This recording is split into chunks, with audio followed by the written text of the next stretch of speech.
ano. Nahiya naman kayo magsabi. Okay lang kami. Ay, nalang. Pero how do you feel na nakaabot yung ganun kalaki ang pelikula ng bakit ng crush na crush mo? Siyempre sobrang masaya. Hindi namin inaasahan na ganito siya tatanggapin ng mga tao. Pero ginawa naman namin lahat ng dapat namin gawin para mapaganda yung pelikula. Tsaka yun, masaya kami na tinanggap siya ng buong-buo ng mga tao. Kasama ka na sa box office ni kung star sino. Masaya ako syempre. Sino ba ang Yan, may okay na yan. ayaw noon na umabot ka sa ganong punto na mapatunayan mo yung sarili mo. So masaya ako and thankful. And yun, masaya ako din sa lahat ng taong nanood. Dahil kung hindi dahil sa kanila, hindi kami aabot.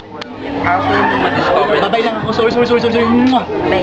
after mo ma-discover na komedyante ka pala, gagawa ka ba na next? Ay, hindi ko ba po alam. Depende. Pero if ever, ano pa next na comedy movie gusto mo? Hindi ko ba po alam eh. Depende kung meron naman po magandang kwento. Eh, yun, bakit naman po hindi?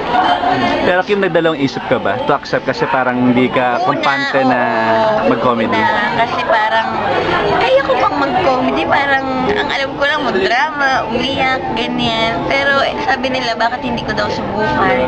Tulungan naman ako ni Derek Chu yun.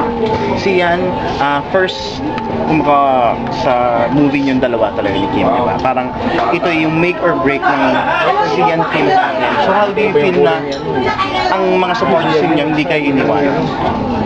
Nandun yung kumbaga yung naisip ko lang ngayon, ako overflowing yung happiness ko sa sarili ko dahil we gave it our best shot, we gave it all our heart, and ito na, nandito na kami ngayon we're all celebrating. It feels good na tinanggap siya ng lahat.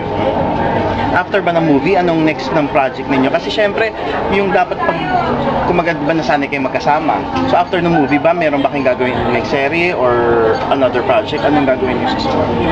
Ano ba? Wala pa pong nasasabi sa amin eh. Pero open ba kayo ulit na syempre magsama na naman sa isang pelikula or sa serye? Oo naman, depende kay Oo Kim. naman. Oo naman.